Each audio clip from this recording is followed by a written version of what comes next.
Calling on the show now, Dr. Oz. Good morning, sir. Hey, how are you?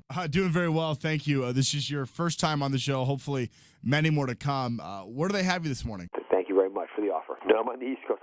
I was in Cleveland yesterday, so I came back to New York. I'm going to Washington tomorrow, but I got a couple hours at home. And we all cherish the moments at home. Okay, your show this week, absolutely jam-packed with some great content. What do we have? I'm not even going to get into it. I'm going to let you do this. What are we going to expect for the rest of the week? Well, it's a big week for us because we're going to try to put some things on your radar screen with your health that you ought to know about. The first is that the secret the food industry won't tell you about is that they have all kinds of fake labels that are not going on foods. And it makes me mad because we spend a lot of time on the show trying to educate folks about what to buy. And then when people put labels on there saying heart healthy or low fat, and in fact, they're tricking you because those labels aren't accurate or are misleading, then it gets everyone up understandably in a frustrated mood. So you vote with your pocketbook 3 times a day, buy the healthy foods, and remember, look at the label. Don't go for the head fake, the heart logo or a drink that's argues that it's good for you. Always make sure that if you look at the back, it's got the things we talk about all the time, which is not a lot of added sugar, and making sure that, in fact, that it's got the right amount of saturated fats in it. And all that information found on the nutritional facts, because that's obviously where they cannot exaggerate, correct? That's by law. They have to be honest about that. But what they don't have to be honest about is how they pretend that they're giving you good stuff. I mean, they could put vitamins in jelly beans and call them a health food. Right. In theory. And so you want to be able to look at the back. I mean, it's also, if it's too good to be true, it probably is. But you can be smart and wise about some of the things you look for. And if you're an educated consumer, they won't fool you. And the big thing to be cautious about are heart-healthy logos, because oftentimes they're not. Make sure it's real. And the other big head fake of the drinks that say they're lots of vitamins, this or that, but they got sugar added to them. So at the end of the day, it's really not good for you at all. Now, as far as fruits go, I drink a protein shake every morning. Are there certain fruits that you want to stay away from because they have too much natural fructose? Any natural food that has sugar in it, I'm pretty much okay with. Now, of course, if you eat bananas all day long, they have a lot of sugar in them, and it's going to add up. But because it comes with other natural nutrients, I'm tolerant of it. And here's the big deal. Your brain is searching for nutrients, not for calories, but for nutrients. So if you eat something that's natural and it happens to have sugar in it, your brain's going to be satiated. It's going to say, hey, thank goodness you gave me some nutrients. I'm good to go. If you have added sugar in a food, a processed food, something that's fake that you're being given, or the sugar itself is not naturally found in it, then your body says, well, I don't count that sugar as nutrients, so I'm not going to access that anymore. You got to eat even more of it to make me happy. Yeah, see, I've never really heard it broken down like that. I appreciate it.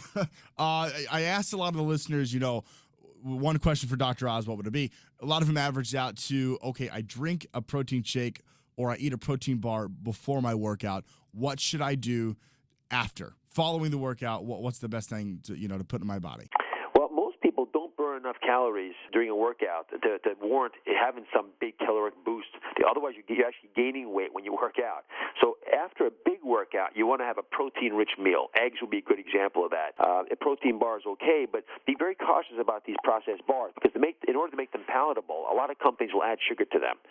So I usually will have fruit and protein after a workout, and it allows you to rebuild the muscles that you stretched the time a little bit. And remember, for people who are working out, it's not just aerobic exercise where you sweat and get your heart rate up. You actually want to do some muscle-building exercise. That's where the protein's important. And does that mean what you eat after your workout should exceed what you ate prior to?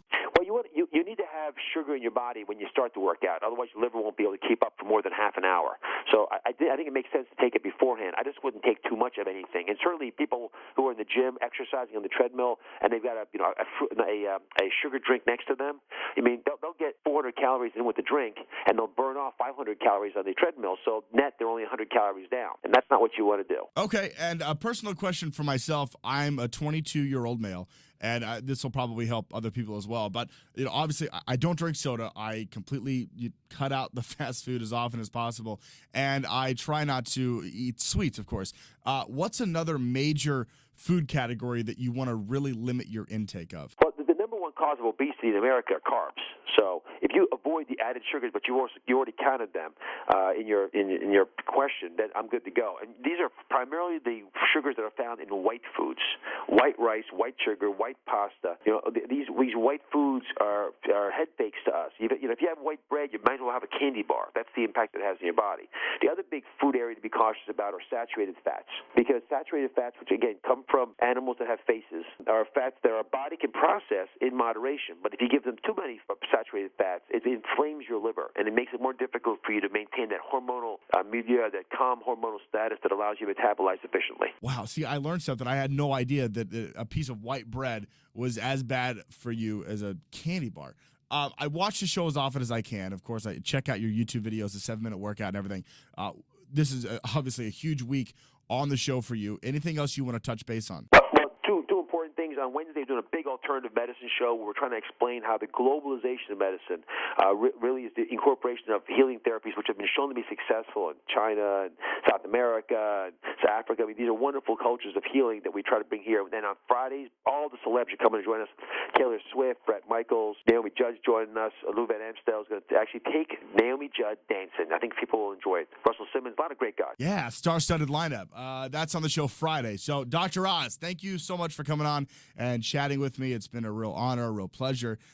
Thank you once again. I hope to chat with you soon.